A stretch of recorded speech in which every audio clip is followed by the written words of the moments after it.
Y listo. Bueno, enviamos un saludo a quienes verán esta grabación después. Estamos entonces muy contentos de tener con nosotros al profe Tommy Givens en esta reunión del grupo de estudiantes Misión en Contexto de Fuller. Entonces, para esta reunión de hoy estaremos estudiando el pasaje de Lucas capítulo 4 versos 16 al 30. El profe Tommy empezará con una exposición, pero la idea es que podamos tener un conversatorio, entonces que todos los demás estemos participando, que tengamos nuestra cámara encendida siempre que lo podamos, y que estemos realizando tanto preguntas para profundizar el texto como aportes también, tal vez desde esas lecturas previas que realizamos con este comentario de Kinner del contexto cultural de la Biblia y con el otro comentario del comentario bíblico contemporáneo y demás recursos si alguno decidió profundizar en alguno otro. Entonces, bueno, cedo la palabra al profe Tommy. Muchas gracias, profe, por estar aquí. Gracias por acompañarnos una vez más en el grupo. Nos encanta tenerlo y disfrutamos estos espacios con usted. Muy bien, gracias Daniel y a todos por estar aquí presentes y si estás viendo esta grabación después, pues también me da mucho gusto acompañarlos y no sé, me imagino que todos me conocen, pero Daniel sí, los participantes me conocerán o es bueno que me presente un poco. Sería bueno tal vez presentarse pensando en quienes puedan ver la grabación, probablemente algunos no lo conozcan. De acuerdo, sí, pues soy Tomás Gibbons, profesor de Nuevo Testamento y de Ética Teológica aquí en el seminario de Fuller. Llevo ya 13 años como profesor aquí, enseñando a nivel de maestría y también de doctorado, y bien, en español y también en inglés.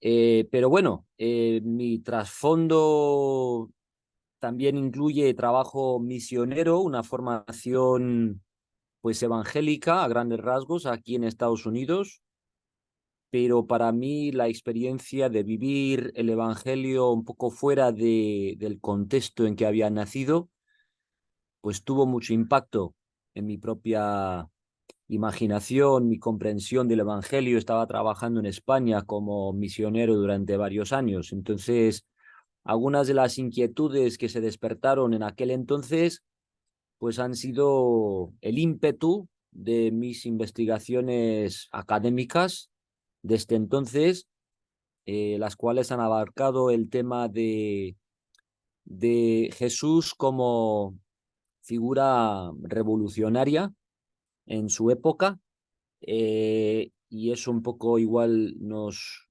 lleva a este pasaje, ¿no? Que se ha designado como nuestro tema para la conversación de hoy del Evangelio de Lucas.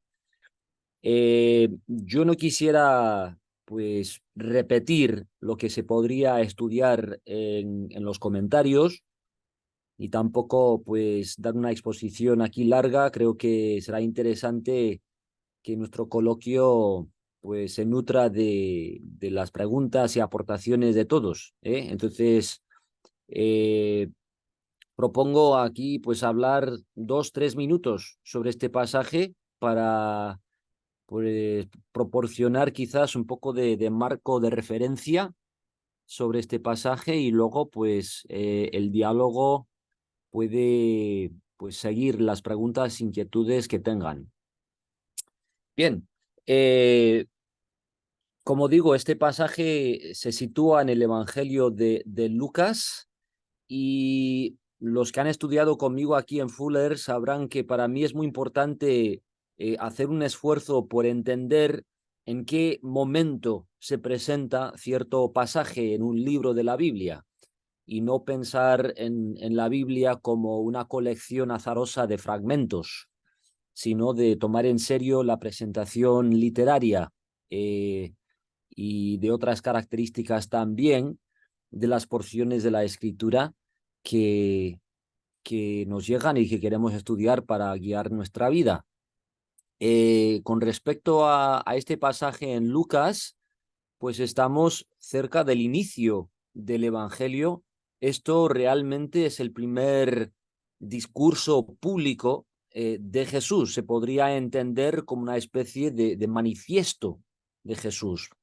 En las escenas iniciales de esta narrativa, Lucas nos ha presentado pues un relato del nacimiento de Jesús, las circunstancias de ese nacimiento, cómo era pues la respuesta de la esperanza del pueblo a lo largo de sus generaciones, la respuesta de ese anhelo de un liberador, una figura que vendría con un gobierno de justicia, cumpliendo las expectativas de los profetas y la esperanza del pueblo.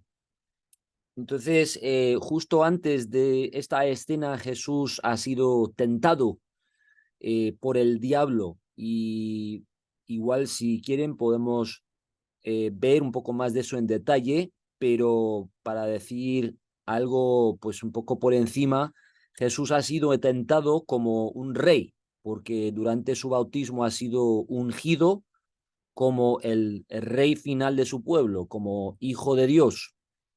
Y por lo tanto el diablo pues le ha tentado como una figura de gobierno, el rey heredero del poder gobernante de Dios.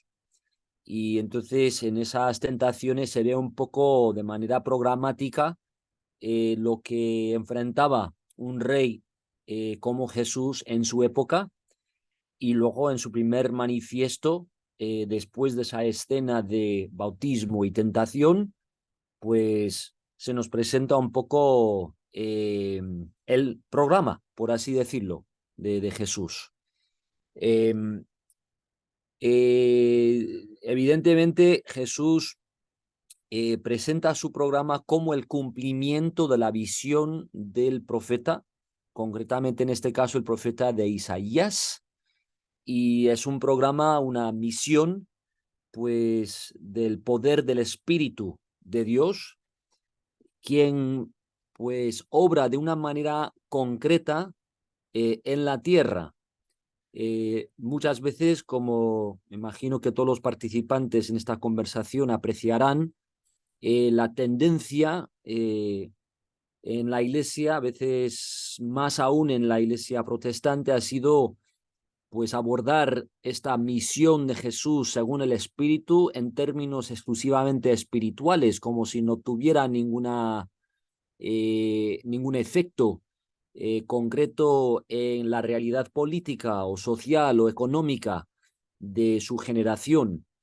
Pero está claro, si estudiamos el profeta Isaías, de donde viene esta cita, y lo que Jesús mismo está haciendo en Lucas, que su programa se trata de transformar la realidad política, la realidad social de su generación en adelante. Y yo creo que así un poco hay que plantear los detalles de este pasaje. Jesús ha venido a dar, según el Espíritu, dice, buenas nuevas a los pobres. Y esto significa, pues, sobre todo, pobres en un sentido material, es decir, gente que carece de recursos, eh, que carece de seguridad para llevar una vida sostenible y sana y por lo tanto vive muy pendiente, ¿no?, de lo que pase cada día, de lo que pueda hacer la clase pues que domina la tierra, que es propietaria de la tierra, y Jesús ha venido para traer buenas nuevas, sobre todo a gente así. Los demás términos yo creo que habría que interpretarlos en ese sentido.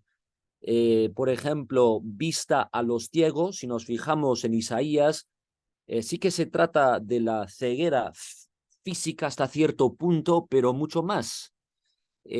Porque no es pues solamente la ceguera que puede afectar a ciertas personas, ¿no?, con una incapacidad física, sino que es una falta de visión ubicua, falta de esperanza presente en la comunidad. Entonces, las obras sanadoras de Jesús en el Evangelio de Lucas tienen como propósito no solamente sanar a cierto cuerpo discapacitado, sino a través de esas sanidades transmitir una abertura, digamos, de la vista de su generación para que recupere su esperanza, para que pueda ver el camino hacia la justicia que Dios ha preparado para ella. Entonces, todos estos términos que Jesús cita de Isaías se refieren no solamente a una condición espiritual, sino también a una realidad corporal, social, económica, etcétera. Y es por eso, por lo tanto, ¿no?, que este mismo discurso conduce a un enfrentamiento con los miembros de su propia comunidad en Nazaret. Jesús está predicando en su propia sinagoga local y luego a lo largo del Evangelio de Lucas, pues Jesús evidentemente presenta una amenaza al orden establecido y es por eso que al final culmina la narrativa en su crucifixión, su ejecución por la autoridad imperial. Así que a grandes rasgos, pues esto nos puede dar, como digo, un marco de referencia para estudiar más a fondo el pasaje y sus implicaciones para nuestro llamado cristiano en el día de hoy y en nuestros lugares particulares. Y con esto, pues, Daniel, si te parece bien, vamos a dar pie a los comentarios e inquietudes de los participantes. Perfecto, claro que sí. Muchas gracias, profe Tommy. Muy bien, entonces podemos seguir la dinámica de tal vez levantar la mano aquí a través de Zoom o habilitar el micrófono, usar el chat como cada uno lo prefiera para presentar nuestros comentarios, preferiblemente de manera oral, ya que estamos aquí, pero si en algún caso excepcional es necesario usar el chat, también eh, se puede hacer. Tal vez para iniciar, mientras vamos entre todos reflexionando en algunas preguntas, ¿qué tanta incidencia tiene aquí como este año del Señor? Es decir, ¿cuáles son como esos aportes a través de Isaías de identificar ese año del favor del Señor ahora visto en esta perspectiva del mensaje que Lucas nos está comunicando y de ese cumplimiento que está teniendo esta profecía en la persona de Jesús? Muy bien. El año agradable del Señor se puede traducir el año del jubileo. Eh, Esto es una institución, parece ser, que se deriva de la ley de Dios. Tiene que ver con la institución del sábado, que no requiere solamente un día de descanso para los trabajadores y los animales y todos los demás una vez a la semana, sino también pues descanso para la tierra cada 7 años y cada 50 años lo que se presenta como el año de jubileo. Esto sería cada 7 sábados, ¿no?, de semanas. Eh, y entonces en ese año de jubileo, la ley, digamos que prescribía la cancelación de las deudas pendientes, la liberación de los esclavos y también la devolución, por así decirlo, de los terrenos a las tribus de origen cuando se había repartido la tierra prometida, cuando entró el pueblo de Israel en el éxodo en esa tierra. Eh, eh, la idea es, ¿no?, que hay cierto ciclo, ¿no?, que se puede producir de opresión, de dificultad, en que una familia, por ejemplo, un clan puede sufrir eh, pues una peste, un problema en su tierra, una enfermedad, o hasta se podría mal usar ese terreno y por lo tanto perder su control de ese terreno. Podría también llegar a tener que esclavizarse para no morir. Entonces, para prohibir la continuación sin fin de ese ciclo de injusticia, la ley incluye una institución de jubileo, de descanso, de liberación de eso cada 50 años. Entonces, no se podría perder el terreno de la familia o de la tribu para siempre, porque a los 50 años se tendría que devolver esa tierra a la tribu, a la familia de origen. No se podría endeudar, ¿no?, de manera perpetua, porque siempre había una especie de horizonte de clausura para liberar a las personas de esas deudas. Esta es una institución, creo, eh, pues destinada a limitar la opresión en la historia de Israel. Eh, Acabar con ella para siempre, pues no necesariamente, pero sí limitar la posibilidad de una opresión perpetua. Entonces, parece ser que Jesús está declarando eh, una especie de momento decisivo de esa clase de liberación, en que la gente endeudada va a ser perdonada, que los terratenientes, los propietarios de la tierra, van a perdonar las deudas de las personas cuya tierra pues ha recibido o hasta se podría decir ha robado. Entonces sí que se trata de una redistribución de capital, creo, anunciada por Jesús, y es por eso que se trata de poner en libertad a los oprimidos y de abrir la visión de la comunidad eh, hacia un camino de justicia. Eh, entonces, a eso, a mi juicio, se refiere el año agradable del Señor.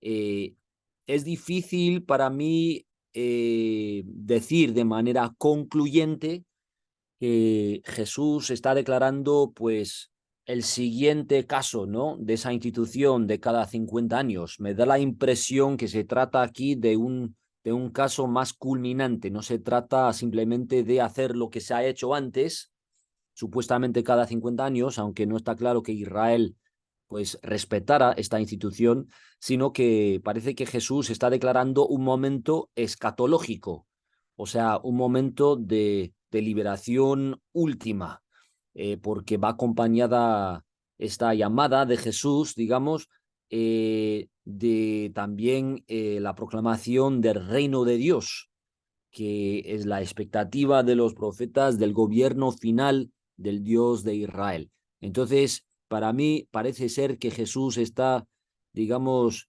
eh, añadiendo, ¿no?, a toda esta tradición del año de jubileo, pues ya una declaración última y escatológica de la transformación de su pueblo. Super, muchas gracias, profe. Adelante, Carmen. Tengo dos preguntas, una relacionada con el texto y otra más de aplicación.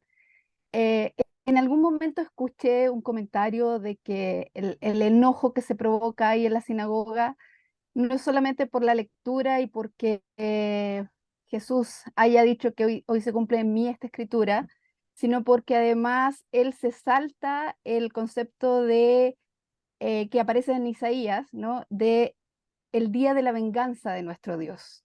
Como que eso lo omite y entonces eso genera como, bueno, nosotros estamos esperando la venganza de este imperio que nos tiene conquistados. Entonces no sé si es solamente una referencia así al aire o tiene algún sustento, por un lado. Y la otra pregunta tiene que ver en cuanto a esta idea de la pobreza, de los pobres, porque recuerdo que cuando estuvimos en clases con usted, usted mencionó, y eso fue muy impactante porque mi esposo estaba escuchando la clase también, y usted dijo, si tú no tienes que orar pidiendo el pan nuestro de cada día, tú no eres pobre.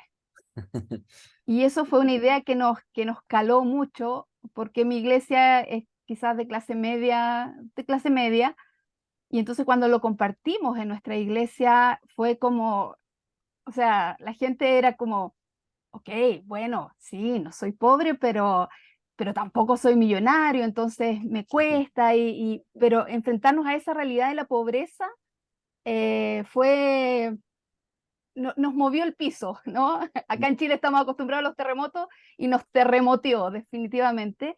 Entonces, ¿cómo reconocemos esta pobreza? ¿Cómo somos conscientes de quién es realmente el pobre? Y bueno, y nuestra pobreza espiritual, eso es evidente, pero este concepto más de lo material, Sí, de cuánto nos falta y cuánto realmente tenemos.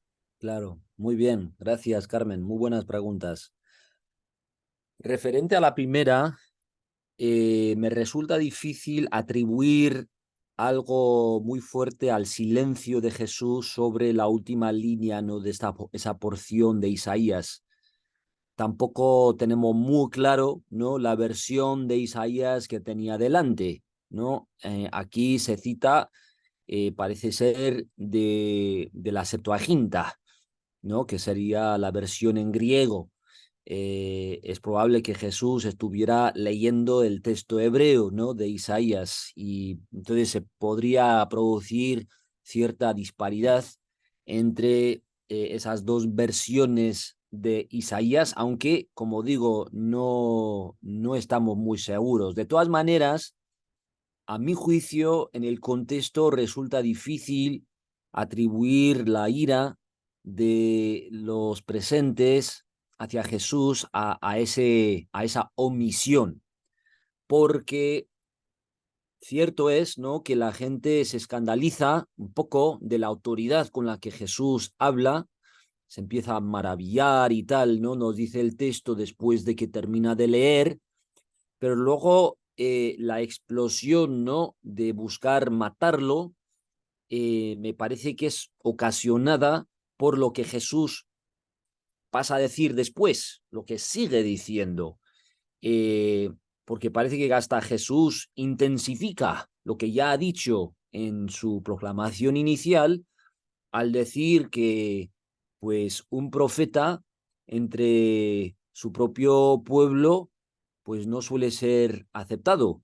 Y hasta cita casos anteriores, antecedentes, podríamos decir, de cómo cuando el pueblo de Israel necesitaba liberación, necesitaba la salvación de su Dios, pues que resulta que ese alivio llegó a lo que se podría entender como personas enemistadas, personas de pueblos enemigos.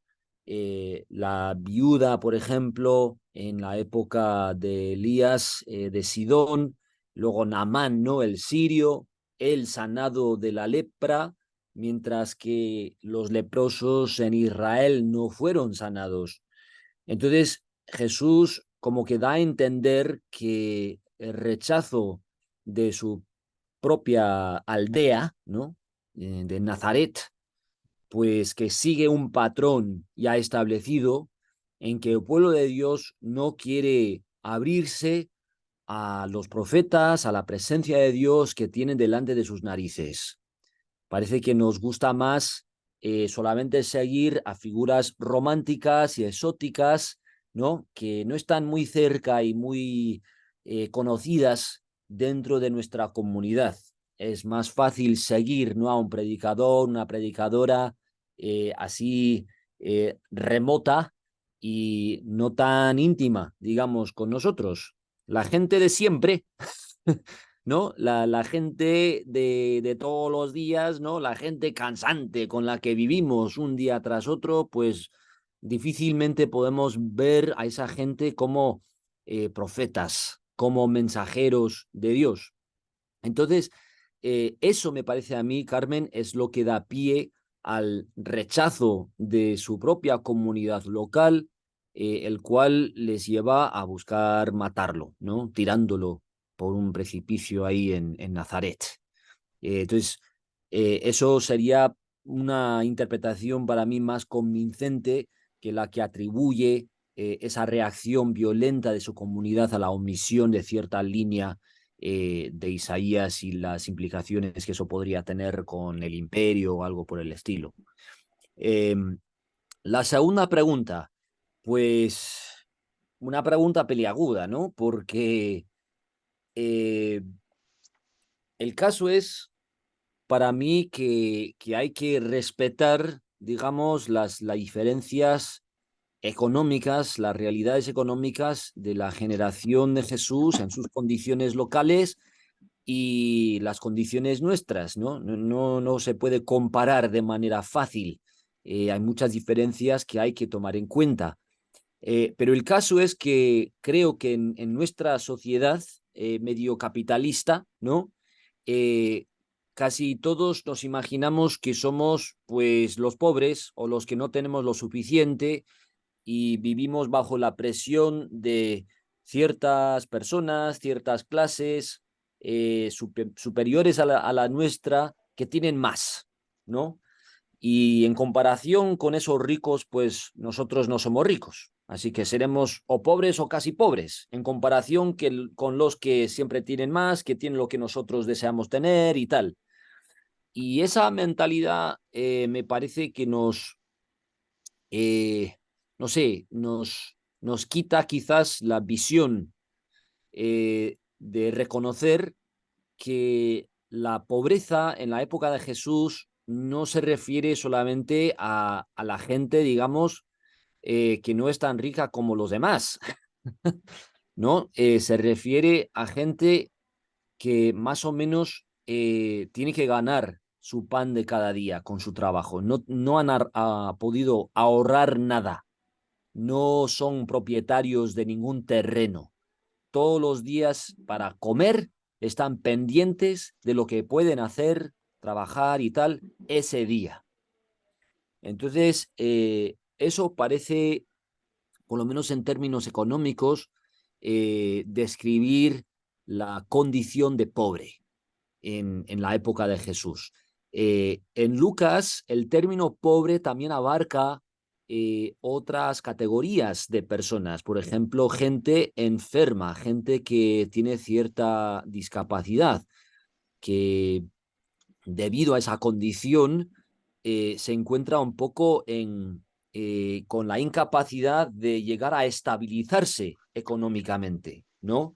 Es una persona necesitada debido a esa condición física. Entonces, muchas veces Lucas, sobre todo, se refiere a pues toda una gama de personas con este término pobre, que es pues una serie de personas, la mayoría de la población, que por falta de recursos ahorrados, por falta de terreno propio, por enfermedad, por marginación social, se encuentran en una situación precaria, ¿no?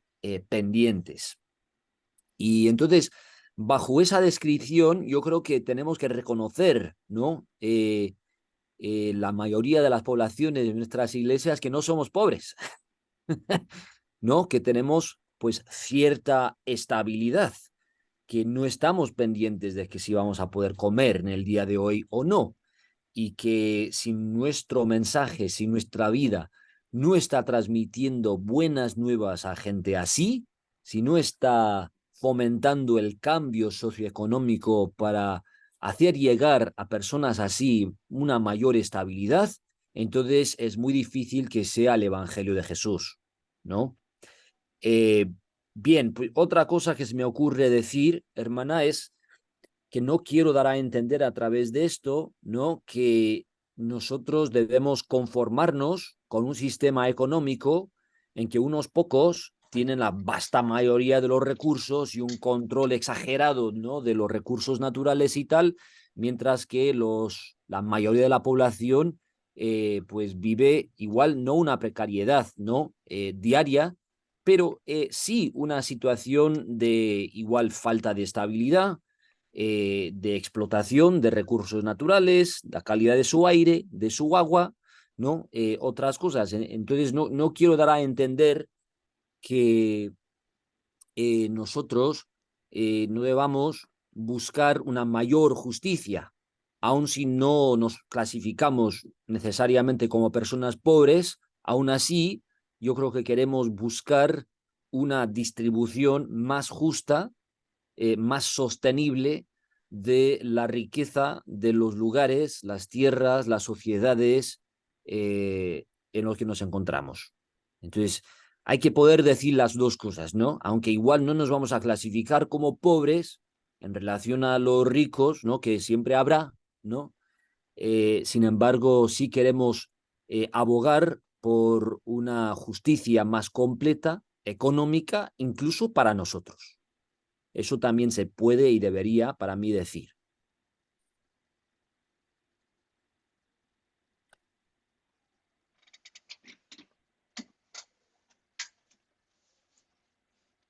Vamos a pasar a Jaime, ¿te parece, Daniel? O... Sí, por supuesto, adelante, Jaime. Gracias, gracias. Y gracias por la oportunidad y gusto de verte, querido hermano. Y aprovechar para agradecer por ese legado que has dejado en mi mente y en mi corazón con tus clases. Este, ah, eh, partiendo desde de la perspectiva de hoy, como creyente, hoy, 2023, eh, veo en mis hermanos con los que me toca trabajar, pastores y líderes, que tenemos la miopía, tenemos esta miopía que nos hace, nos enfoca más en el mensajero más antes que en el mensaje, ¿verdad? A este mensajero lo hemos hecho un ídolo ya planchadito, ¿no? Entonces leemos esto y nos inspira y nos hace sentir bonito por lo que dijo, pero las implicaciones, como las explicas, o sea, son mucho más profundas y van más allá. Y esta miopía es probablemente la que no nos permite de que un país de Centroamérica presume de 70% de creyentes, pero hay injusticia, hay pobreza, no hay paz, hay violencia. O sea, es difícil, ¿no? De entender eso. La pregunta es, ¿cómo es que yo separo al ídolo del mensaje para que la bomba que suelta aquí Jesús realmente pueda hacer que yo reaccione y vea cómo nos explicas que debemos ver este mensaje? Ya, muy bien, Jaime. Llevo tiempo reflexionando yo mismo sobre esa pregunta, porque lo que yo he dicho, por ejemplo, al principio, poco en la introducción y luego lo que tú y yo hemos visto en mis clases, pues no es algo muy nuevo. Yo no estoy lanzando un mensaje muy raro y fuera de lo común o así. Eh, es algo bastante presente en estudios de la Biblia, de Jesús, a lo largo ya de muchas décadas y en diferentes pues, momentos en la historia de la Iglesia. Entonces, ¿cómo es que no llega a tener un impacto transformador? ¿Cómo es posible que lo que hemos dicho sobre lo revolucionario que es este mensaje, cómo es que no llega a implantarse, a establecerse, ¿no? En nuestras comunidades? Parece ser que tenemos que seguir discutiendo sobre esto, ¿no? Y defendiendo esto. Eh, la verdad, no estoy muy seguro, ¿eh? Tengo varias pues, posibilidades, ¿no? En mi mente, pero me da la impresión que estamos hablando de una herencia de imaginación, pues muy arraigada y hasta cierto punto difícil de desarraigar. Estamos, parece ser, muy apegados a una figura mágica de Jesús, ¿no? Como has hablado tú de una especie de ídolo, una persona que podemos colocar, ¿no? Ahí en una especie de pedestal o así, y admirarlo de lejos y así aferrarnos a él en ese sentido y no sentir realmente el impacto de su llamado. o hasta el escándalo, ¿no?, de su mensaje. Es más fácil, parece ser, pues admirarlo de lejos. Uno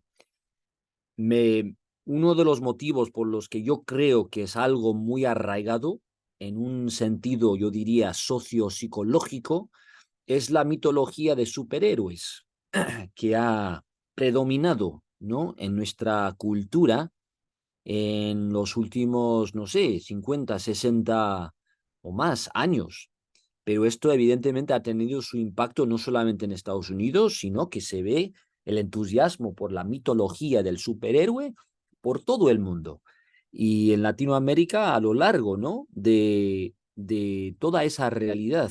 Entonces, ¿por qué es que queremos admirar a figuras con poderes especiales que no tenemos los demás y estamos pendientes de que ellos pues aparezcan de repente a rescatarnos del mal, ¿no?, o a liberarnos del ladrón o de lo que sea?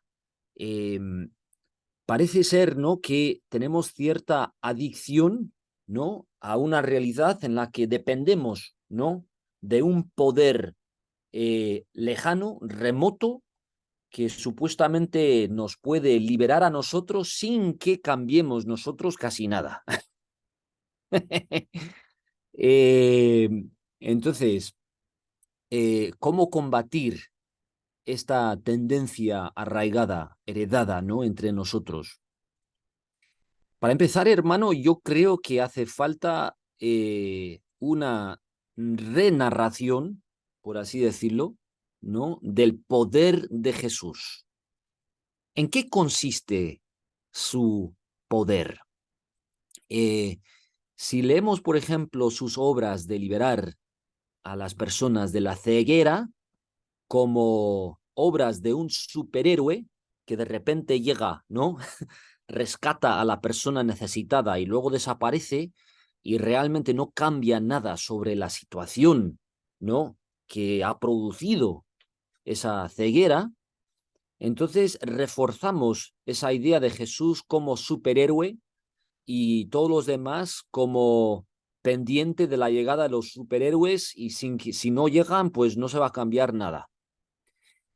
Sin embargo, si podemos renarrar las obras poderosas de Jesús en los evangelios como semillas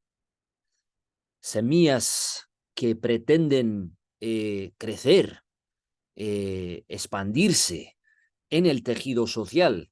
O sea, que no se pretende solamente liberar a un individuo de la ceguera, sino a través de esa sanidad, transmitir la vista, la esperanza, el poder a otras personas, a otros miembros, digamos, de ese tejido social. Eso es lo que vemos, por ejemplo, entre Jesús y sus discípulos. Jesús no es el único que está haciendo esas obras de poder. Él comparte ese poder con sus discípulos, quienes a su vez lo comparten con otros. Y esa obra de permitir que la gente ciega llegue a ver va unida a la obra de abrir su vista a su poder de compartir unos con otros, su capacidad de imaginarse y poner en acción pues un programa de redistribuir, ¿no?, su capital, sus deudas, etcétera. Entonces, no se separa esa obra, digamos, de liberación física de la ceguera de toda una transformación en el tejido social que forma parte de ese poder sanador. Entonces, para transmitir eso, yo creo que hay que renarrar esas obras de poder de Jesús para que nuestros miembros de nuestras comunidades capten en esas obras, pues no una figura a admirar, sino las semillas destinadas a crecer en el tejido social desde la figura de Jesús para transmitir esa transformación sanadora por todo lo que es la vida compartida de la comunidad y no solamente a las personas enfermas, clasificadas, ¿no?, así como personas enfermas. En todos los evangelios ¿no? Las enfermedades de las personas pretenden representar condiciones de su comunidad. O sea, que no son condiciones aisladas, ¿no? Limitadas a un solo cuerpo. Siempre se nos presenta como una condición compartida, una herida en un cuerpo que de alguna manera descubre una herida más amplia que tiene el tejido social que ha producido a ese cuerpo, en esa condición. Entonces, esa es una manera, creo, de no decirles a los hermanos simplemente hay que pensar de otra manera, aquí están otros esquemas mejores teológicos en los que O sea, que yo creo que se trata de cómo contamos la vida de Jesús, cómo nos imaginamos a él, no como un superhéroe, sino como la fuente de un poder que vive solamente según se comparte, un poder que crece solamente según pues ese poder se manifiesta en otras personas, en las dinámicas de su trato unos con otros. Si se trata solamente de una figura mágica y los demás como personas más o menos pasivas, que no hacemos más que orar porque haga algo así en nuestro caso, entonces yo creo que Jesús es más o menos lo que temía Karl Marx, ¿no? Una especie de droga, ¿no? Que la gente consume, cuyo efecto es un poco mantener su sumisión al sistema establecido. Entonces, una manera, me imagino, Jaime, entre muchas otras, de combatir esta condición heredada es una renarración, recuento de la vida de Jesús, para que sus obras de poder no sean obras de superhéroe, sino semillas que pretenden crecer entre no solamente la persona sanada directamente, sino entre los demás que son testigos de ese poder sanador. Se me ocurre no dar más ejemplos, pero creo que más o menos se capta la idea. Igual mencionar una cosita más, y luego igual se puede responder después. Yo hace poco en Fuller, pues luchando en mi propio interior sobre esto, con cierta frustración, compartí un devocional en que creo que el título fue La resurrección de Jesús es poco impresionante.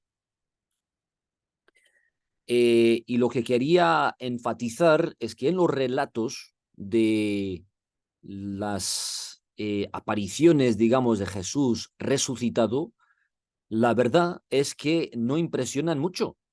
O sea, que no tienen ese impacto de maravilla, ¿no? Que de repente todo el mundo cambia. Pues no, al final de Marcos, los primeros testigos de la tumba vacía, pues se van huyendo en temor y así se acaba. En Mateo, ¿no? Se presenta a Jesús resucitado a sus discípulos y su reacción es adoración y duda. Y luego nada más. O sea que Jesús les da una especie de mandamiento final y se va, ¿no? Una y otra vez la presencia de Jesús resucitado no tiene como efecto transmitir a las personas: yo soy el poderoso, ustedes pues sigan ahí esperando, igual algún día las cosas van a mejorar. No, la debilidad del poder de Jesús pretende capacitar a los demás para que capten la necesidad de su propio poder, ¿no? De ahí la importancia de la humildad de la resurrección de Jesús, de la debilidad, hasta podríamos decir, de sus obras de poder.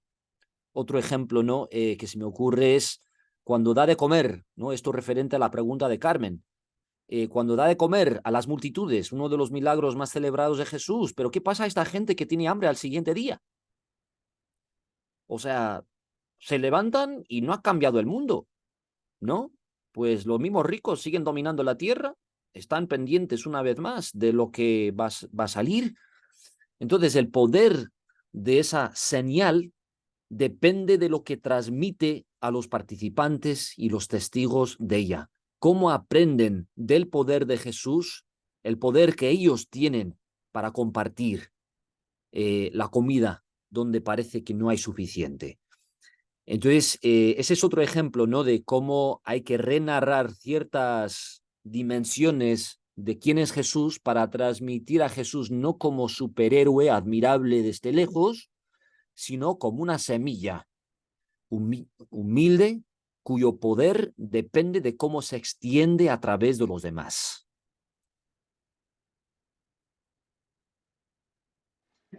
Gracias.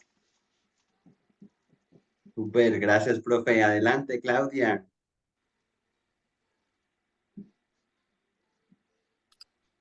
Hola, saludos a todos y gracias, profesor, por compartir con nosotros tanta riqueza. Mi pregunta viene de el énfasis de este pasaje, es la misión de Jesús hacia los pobres, hacia los quebrantados de corazón, hacia los cautivos y ciegos.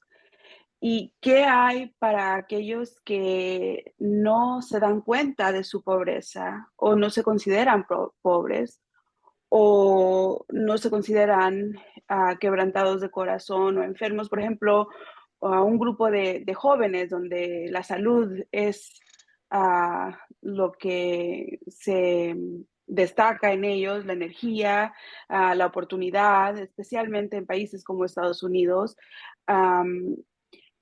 ¿Dónde caben ellos? Obvio está la pobreza espiritual, pero, pero si estamos diciendo que los pobres aquí son pobres en su condición, lo que va a oportunidades, ¿cómo podemos relacionar eso a una generación que realmente no necesita un Ya, salvador como este? ya, muy bien.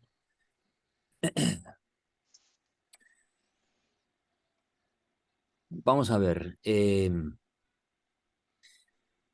Creo que en muchos casos, como bien has sugerido, hermana, no somos muy conscientes de nuestras necesidades o se nos ha enseñado a reprimir las necesidades y el dolor que vivimos.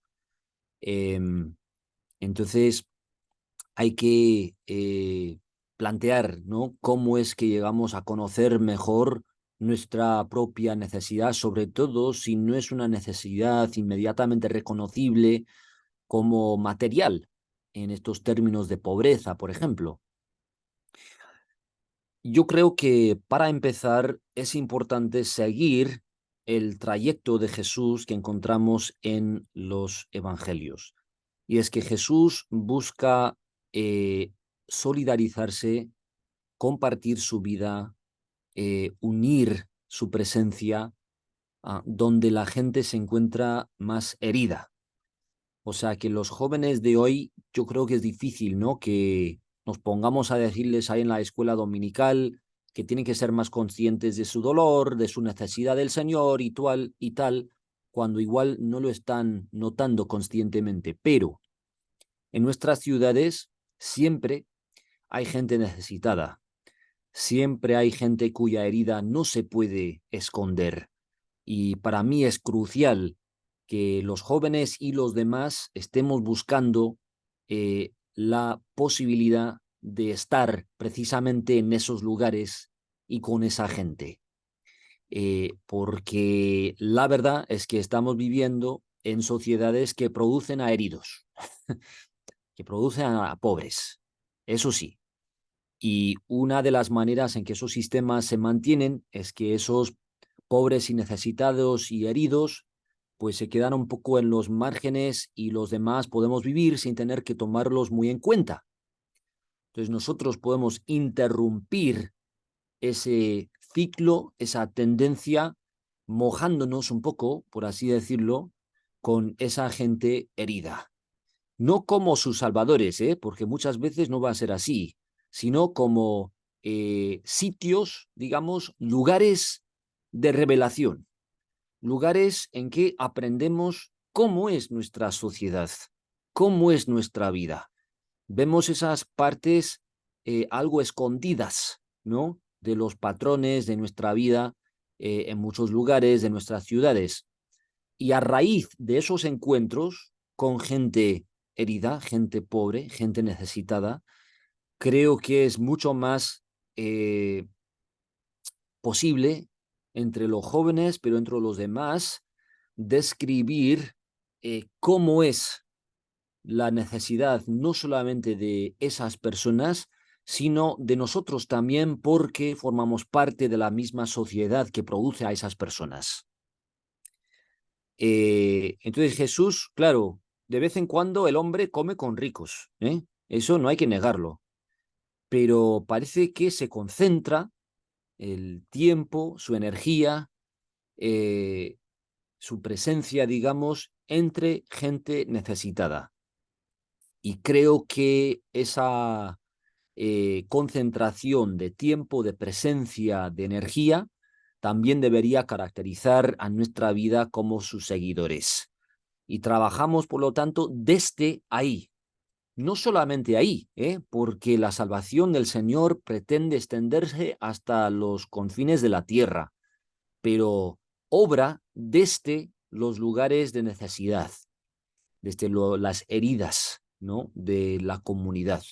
Y de esa manera es capaz de interpretar mejor la realidad social, la realidad personal que hay, y no seguir escondiendo esa realidad a través de limitar su experiencia solamente a, pues, los sectores de la sociedad en que hay una comodidad superficial, en que hay una estabilidad superficial.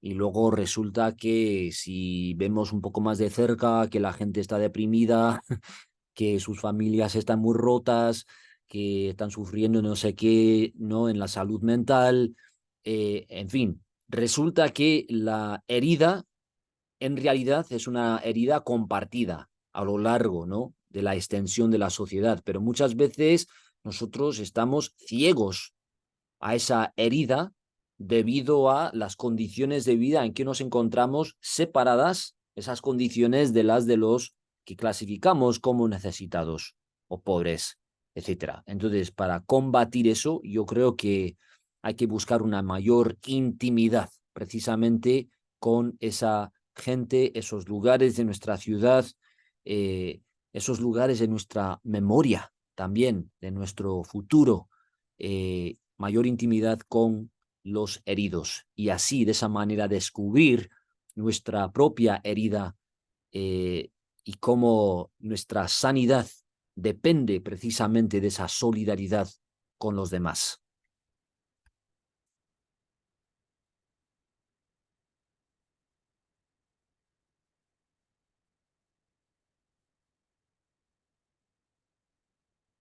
Muchas gracias, profe. Estoy aquí intentando tomar nota mientras hablo también. Muy buenas estas respuestas y demasiado. Creo que todos estamos muy felices de todo este tiempo que estamos teniendo con usted, profe, aquí escuchando, pero sobre todo reconociendo esas estrategias muy prácticas de cómo en nuestras comunidades empezamos a promover esto que estamos aprendiendo y cómo tal vez presentando esas relecturas de los relatos de los evangelios podemos ayudar a las personas a conocer a un Jesús que es más de lo que ellos habían imaginado y creo que todos estamos saliendo muy retados de aquí y quizás todos habíamos escuchado mucho el término intimidad con referencia a intimidad a Dios, a mayor tiempo devocional, pero claro, escuchar ese término intimidad con lo asociado a los marginados, a los heridos, a los pobres, es un gran desafío que nos puede ayudar a conocer mejor el Evangelio y mejor a Jesús. Yo tengo un par de preguntas. Que van en dos polos. Por un lado, la una frente, un poco asociada a esto que Claudia estaba preguntando y que en parte ha sido respondida, pero ah, ¿cuál es esa buena noticia para los ricos a través del Evangelio de Lucas, ¿no? O incluso si hay una buena noticia para los ricos en el Evangelio de Lucas, o cuál es ese mensaje de Lucas para ellos, porque a veces, o el Nuevo Testamento, los Evangelios tienden a tener un trato un poco hostil hacia los ricos, en el sentido de hacer fuertes llamados al arrepentimiento. Entonces, una pregunta va con referencia a cuál es el mensaje de Lucas o en general de los evangelios para los ricos o aquellos que quizás no tienen muchas carencias o no son muy conscientes de ellas. Y por otro lado, en el otro polo, ¿cuál es ese mensaje si podemos extraer de aquí una contextualización para los cautivos, pero en el sentido de los privados de la libertad, de los presos, aquellos que están en puntos de marginalidad? Y claro, cuando hablamos de presos o de personas en la cárcel, hay muchos motivos que pueden haber llevado a una persona a estar allí. Quizás gran parte de esos motivos son injusticias sociales, estructurales, que no impiden, que no posibilitan quizá garantizar su subsistencia básica y que a veces arrastran hacia estas conductas como hurto o demás, pero ¿cuál sería? En otros casos, otro tipo de delitos que los tienen en las cárceles, pero a través de este texto que estamos estudiando, ¿cuál sería ese mensaje para ellos? Muy bien, gracias, Daniel. Pues sí, la verdad, la esperanza de los ricos es un poco, no sé, cuestionable, ¿no? A la luz del Evangelio de Lucas y luego también el libro de los Hechos. Igual recordamos las palabras de María, ¿no? Como profetiza al principio del Evangelio de Lucas, cuando escucha el anuncio de la llegada, ¿no? del Mesías, que se trata de las proezas, ¿no? del brazo de Dios, que quitó de los tronos a los poderosos, exaltó a los humildes, a los hambrientos colmó de bienes y a los ricos envió vacíos. O sea que las buenas nuevas para los ricos no es que va a haber más riqueza, en ese sentido material. Yo creo que hay que enfrentar esa realidad por lo que es. Que si hay esperanza de los ricos, en Lucas se trata de la forma en que se van a enriquecer los lazos de comunidad de los que forman parte a través de compartir, a través de desplazar, por así decirlo, sus riquezas de su propia posesión a la posesión de la comunidad. Entonces, en ese sentido, hermano, creo que sí hay buenas nuevas para no solamente los pobres, sino también para los ricos. Y lo vemos claramente en Lucas y luego, sobre todo, en los Hechos de los Apóstoles, porque el autor no esconde la llegada de las buenas nuevas a personas ricas. Jesús mismo vive, ¿no? de mujeres, de medios materiales capaces de proveer por su vida. Jesús no gana su propio pan. Su familia, la cual es muy rara, depende de la generosidad de mujeres ricas, más que nada, ¿no? Eso nos dice Lucas 8.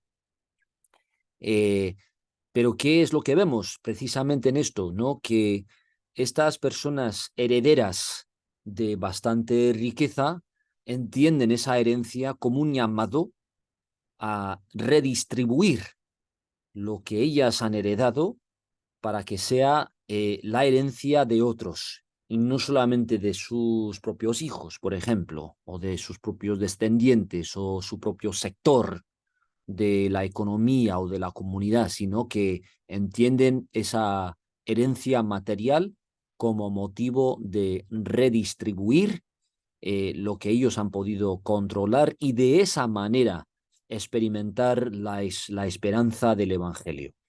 Porque la esperanza del Evangelio se trata sobre todo de una calidad de comunidad, una calidad de amistad, de lazos de comunión.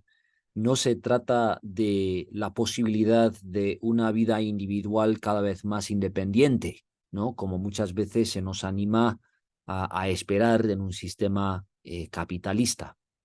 Luego en los hechos se ve otra vez el mismo tema, creo, ¿no? O sea, Bernabé es un ejemplo de una persona con terreno en Chipre y él es uno de los miembros de la comunidad que entiende esa herencia, sobre todo frente a una hambruna, como un llamado a redistribuir lo que su familia ha controlado para aliviar el dolor, el sufrimiento, la inestabilidad de otros. Y no solamente otros cristianos, ¿eh?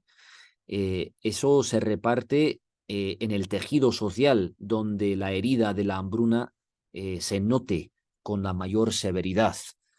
Entonces, ¿hay buenas nuevas para Bernabé? Sí.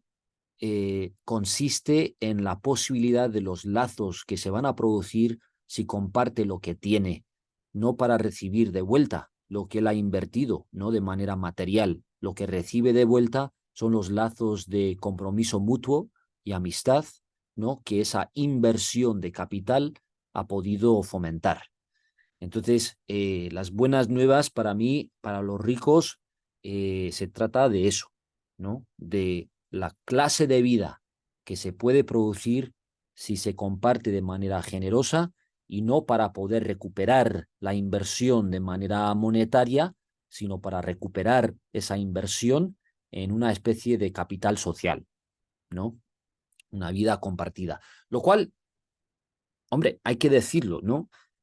Aborda también el interior de la persona, su realidad psicológica. No hay que quitar la importancia del interior, del corazón de la persona. Nuestro interior sufre cuando nuestra vida depende de el dominio de los demás, de disfrutar nosotros mismos algo que nuestro prójimo no puede disfrutar, de depender de una lejanía con los demás. El Evangelio responde a esa necesidad psicológica en los ricos a través de la generosidad de corazón que luego produce otra dinámica en el interior de la persona y esa dinámica creo que se nutre de esos lazos de amistad que se producen a través de esa generosidad. Una de las cosas que igual sufrimos mucho en nuestra época es aquí en Estados Unidos se habla como la industria de la caridad. Es decir, ¿no? Que hay toda una industria, hay toda una filosofía de cómo los ricos se aprovechan de sus riquezas para generar su fama de personas generosas o empresas generosas, siempre y cuando esos donativos mantengan su dominio económico. No se trata de una generosidad en que una empresa rica hoy deja de ser rica mañana. Se trata de un poco blanquear, ¿no?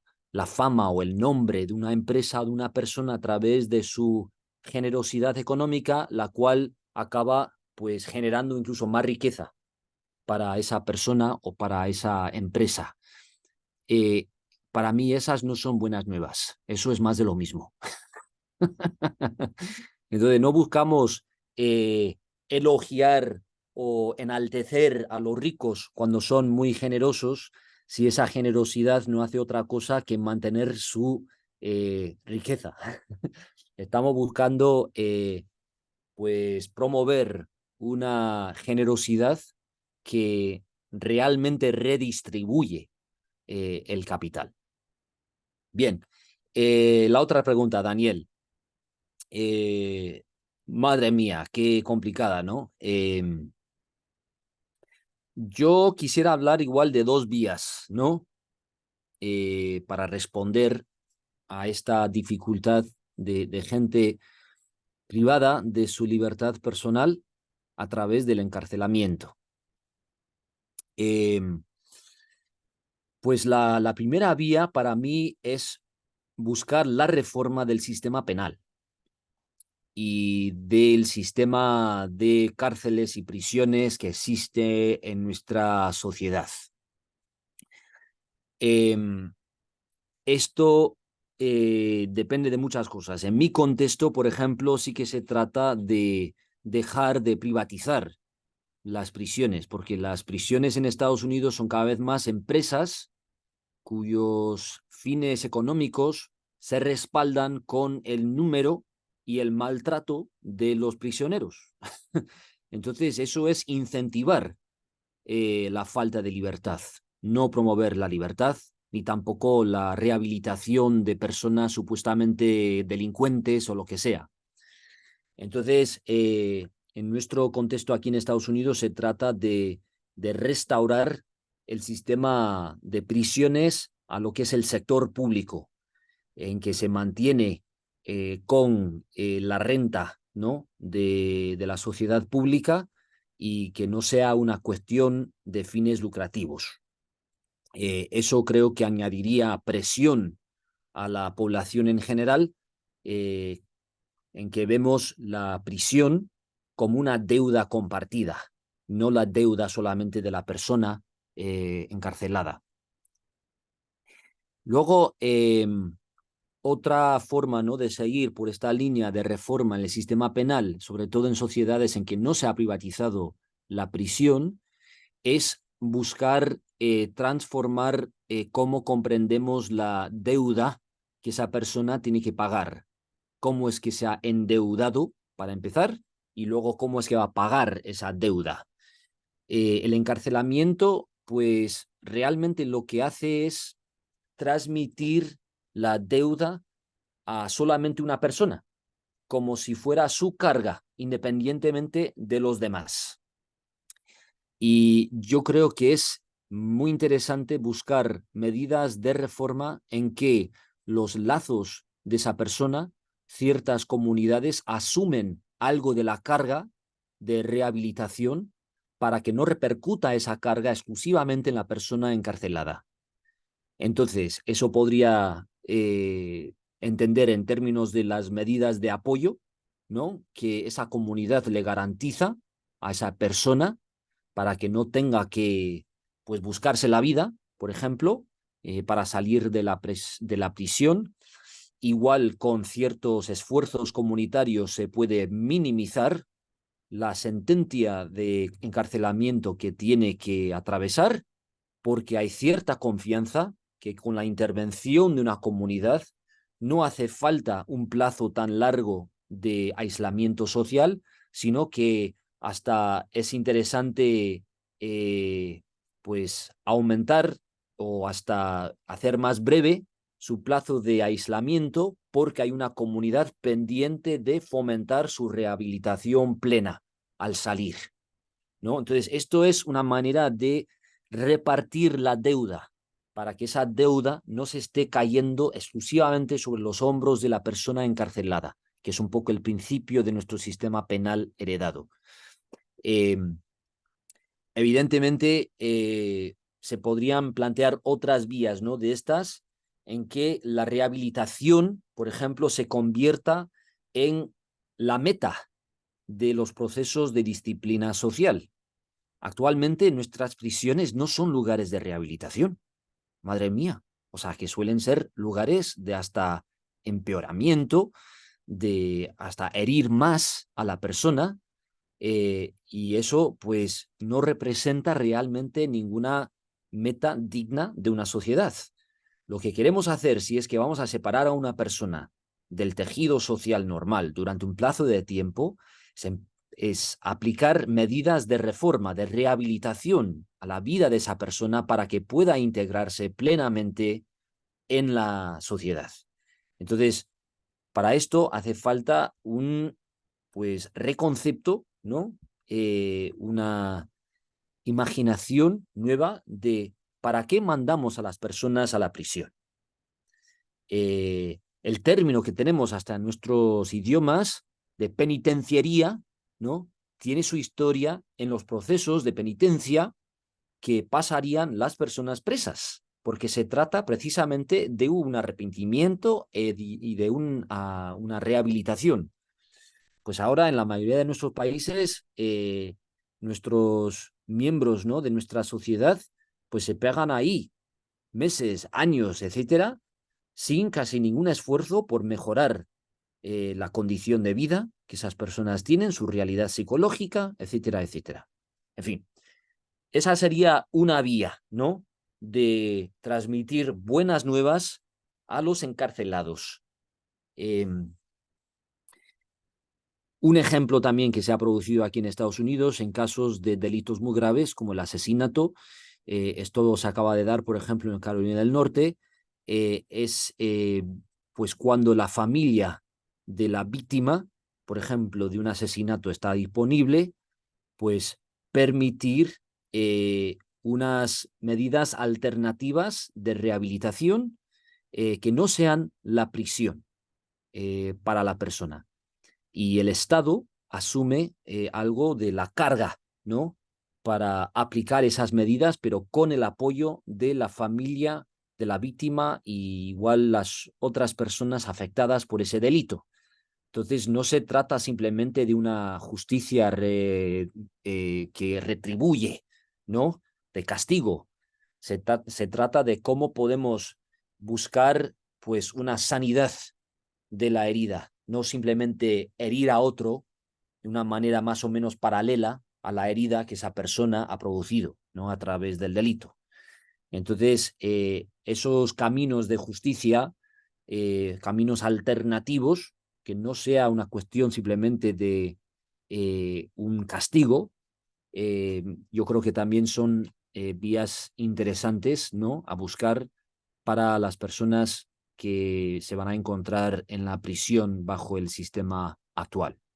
Bien, la otra vía que iba a plantear como para responder a esta pregunta es nuestra forma de hablar y de imaginarnos lo que es el delito, porque en esto sí que podemos cambiar el tejido social que produce estos sistemas penales actuales. Ahora mismo, por ejemplo, como has dado a entender al hacer la pregunta, Daniel, pues se entiende que la persona que comete el delito es la persona culpable de ese delito sin más. Y hasta creo que estamos haciendo una especie de expiación falsa de pecados, ¿no? Imponiendo en cierto chivo expiatorio, ¿no? El castigo por un delito que realmente no es individual, sino que es un delito social. O sea, ha habido muchos factores, ¿no? Que han, pues, formado parte, ¿no? De la producción de ese delito. Y para no tener que pagar esos pecados entre todos, pues hacemos que uno, ¿no? El delincuente pague esos pecados. Y los demás supuestamente no tenemos que pagar nada. Es una especie de teoría de expiación, creo, falsa, ¿no? Y nuestra comprensión del Evangelio y la manera en que Jesús expía los pecados, creo que podría permitir otra manera de imaginarnos y de describir cómo se produce la delincuencia y cuáles son las formas en que una comunidad asume la responsabilidad por esa delincuencia.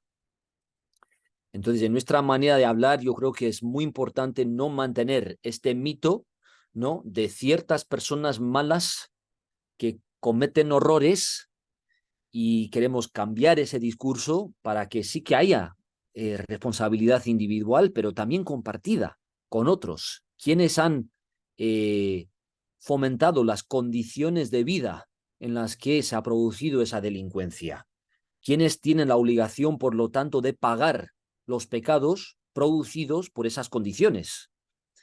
Entonces, si nosotros estamos describiendo la delincuencia de otra manera, no para quitar toda la responsabilidad de los individuos, porque eso para mí tampoco es plan, pero sí para pues equilibrar, digamos, esa responsabilidad de la persona con la responsabilidad de la sociedad que ha contribuido a las condiciones de esa persona y las secuelas de trauma o lo que sea que se han prestado a lo que es esa delincuencia.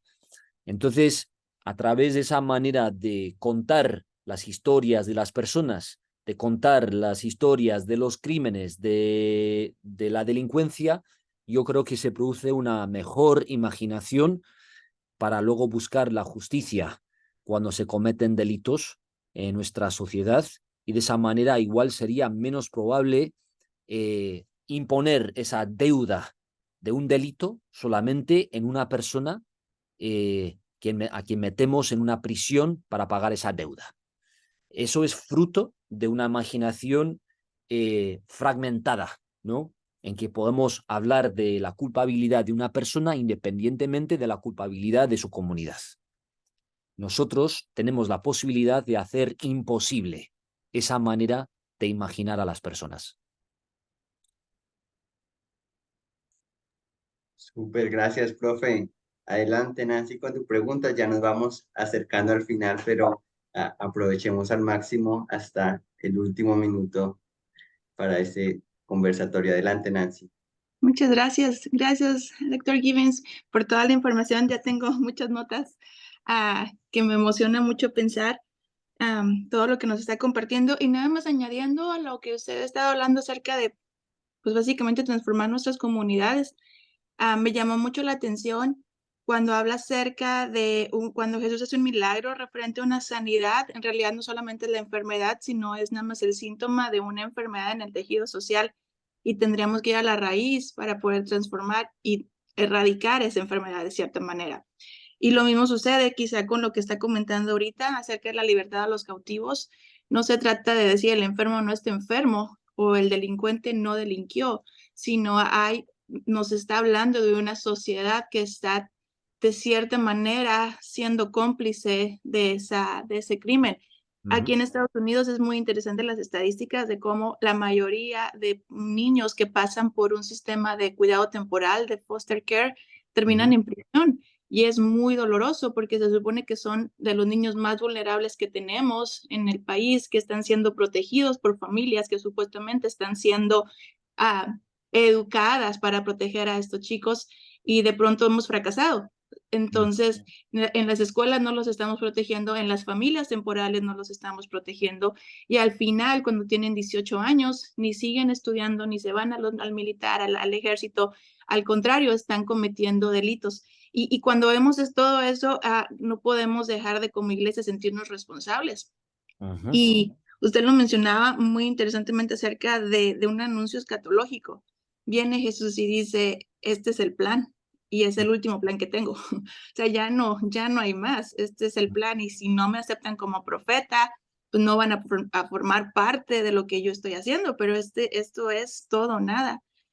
Y como iglesia solamente le quiero agradecer porque creo que mensajes como el que nos está dando ahorita nos impulsan a ser parte de esa transformación en nuestras comunidades. Si Jesús está sanando al enfermo, si Jesús está liberando al oprimido, si Jesús está dándole libertad al cautivo, si Jesús está sanando al quebrantado, pues entonces sabemos dónde encontrar a Jesús.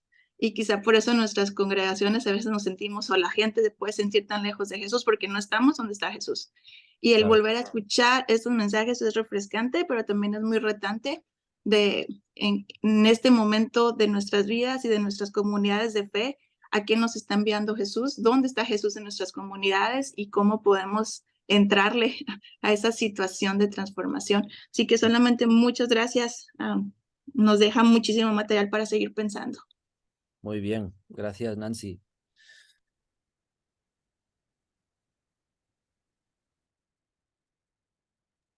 ¿Alguna otra pregunta? ¿Algún otro comentario? Daniel, igual, como estoy a veces escuchando los ecos de lo que he dicho en mi mente, añadir una cosita. A veces se nos puede ocurrir, ¿no? Con lo que Nancy acaba de decir, que lo que la iglesia tiene que hacer es desplazarse, ¿no? A un ámbito muy lejano de su existencia actual para empezar a conocer la presencia de Jesús y de participar del poder de su vida. A veces eso puede ser cierto, pero no creo que sea necesariamente cierto. Es importante para mí recalcar cómo nuestras propias comunidades, los lugares donde nosotros vivimos, realmente abrigan un montón de heridas, un montón de dificultades. Y para mí es urgente que nuestras iglesias, digamos, asuman la misión de conocer mejor el sufrimiento y las causas sistémicas de ese sufrimiento de los miembros de su propia comunidad, sus propios lugares. La gente, claro, de la congregación, pero la gente de las escuelas donde están nuestros hijos, la gente que trabaja en las empresas donde nosotros vamos a comprar. Lo que pasa a ser, no sé, la terminología bíblica, nuestro prójimo. Queremos buscar la justicia, queremos buscar el reino de Dios entre nuestros prójimos, sobre todo. Si eso luego nos lleva también al otro lado de la sociedad, a otro barrio, ¿no? Donde no solemos estar en nuestra ciudad, magnífico. Pero no quiero dar a entender que el poder colaborar con Jesús siempre requiera un desplazamiento a un lugar desconocido. La verdad es que desconocemos nuestro propio lugar. No conocemos muy bien a nuestra propia comunidad, a nuestro propio prójimo.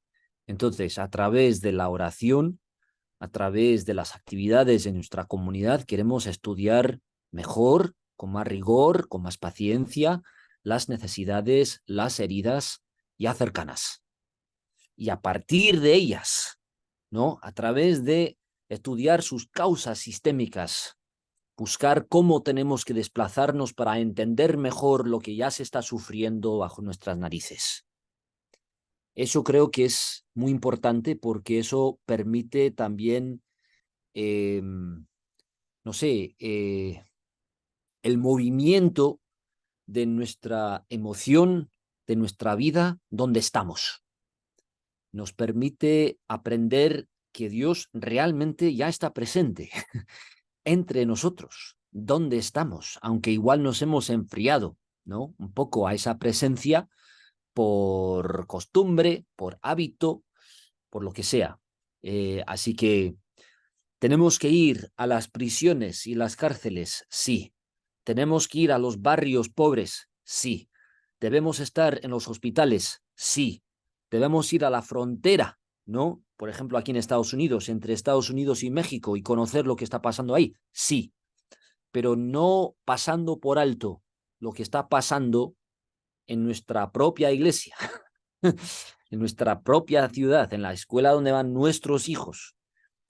Queremos entrelazar, ¿no? Esas necesidades que igual no nos son tan inmediatas a las necesidades que estamos aprendiendo a conocer mejor justo a nuestro lado. Eso también es una manera, creo, de respetar nuestro cuerpo y cómo el poder de Dios se manifiesta a través del amor al prójimo, al cercano.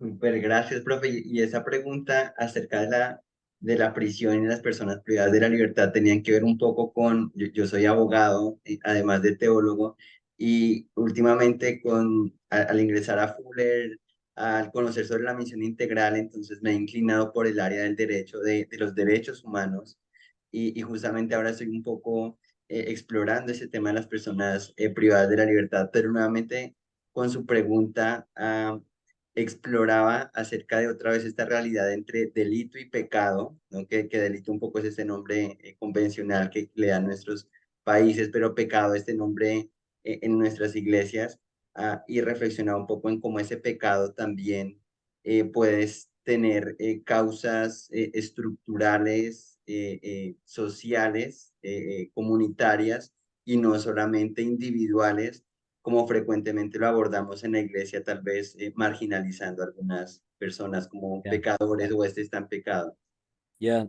Tú sabes, Daniel, cómo la Biblia nos enseña a no sacrificar a seres humanos. Pero yo creo que el encarcelamiento representa una forma de sacrificio humano, en que hacemos pagar, ¿no? Unos cuantos por el pecado de todos. Y nosotros como iglesia queremos combatir el sacrificio humano en ese sentido. y descubrir cómo es que, como Nancy ha dicho antes, nosotros como sociedad, como sistema, somos cómplices en esos pecados. No son solamente los pecados del delincuente, por así decirlo. Y bueno, eso requiere una transformación, creo, de nuestra imaginación, pero también el que nos demos cuenta que ese sistema heredado de supuestamente justicia se mantiene precisamente a través de negar nuestra complicidad en los pecados de los encarcelados. Perfecto, muchas gracias, profe. Quizás para cerrar, no dejar de lado esta pregunta que nos hacía Raúl acerca de un buen comentario del Nuevo Testamento que nos pueda recomendar. Pues la verdad me va a ser complicado hacer una recomendación para un comentario sobre todo el Nuevo Testamento, porque a mi juicio, en general, los comentarios que buscan abarcar todo el Nuevo Testamento de un tirón, pues es muy difícil que no sean muy superficiales. Em, Así que, hombre, creo que hay uno traducido al español por un publicador que se llama Eerdmans, que es un comentario general. Lo puedo poner en el chat, ¿no? Para que se sepa cómo deletrear. Pero si soy sincero, soy un poco lento para recomendar comentarios de todo el Nuevo Testamento o toda la Biblia. Igual como un primer toque, hombre, no hace mucho daño, pero no sé si nos ayuda mucho a profundizar en los textos. La otra cosa, Daniel, pertinente también a los que estarán escuchando esta grabación, es que, si soy sincero, y ahora estoy hablando como erudito del Nuevo Testamento y biblista, me parece que los comentarios bíblicos modernos son bastante aburridos, para empezar, y que han asumido cierto marco de referencia para interpretar el texto que me resulta muy limitado y por lo tanto pobre. Es muy difícil a veces llegar a entender el mensaje de la escritura en su riqueza estudiando comentarios bíblicos. Entonces, usar comentarios bíblicos sí, pero por favor, leer buenas novelas escritas por autores latinoamericanos. Estudiar las artes, ¿no? Visuales también, que muchas veces son canales de profecía para nosotros y nosotras. Permitir que la poesía de nuestra época, de nuestra comunidad, de la gente que habla nuestro idioma, que esa poesía nutra de alguna manera la imaginación con la que interpretamos la Biblia. A veces esas fuentes culturales para mí resultan más poderosas que el comentario bíblico para interpretar el mensaje de la Escritura. Perfecto, muchas gracias, profe, por esas recomendaciones. Muchas gracias por el tiempo, se nos ha agotado y nuevamente ya algunos nos está quedando poco tiempo en Fuller, pero quizá una vez más podremos tenerlo el año entrante y nos ha encantado este tiempo. Gracias por aceptar nuestra invitación, gracias por ese tiempo, gracias a todos también por conectarse y esperamos en una nueva oportunidad volver a reunirnos. Gracias, Daniel, Carmen, Raúl y los demás, Nancy, que estaban presentes. Me ha dado mucho gusto acompañarlos y pues estoy aquí en Fuller para servirles. Muchas gracias, Gracias, profe. profesor. Gracias. Bendiciones Gracias por para su tiempo. todos. Bye. Muchas gracias.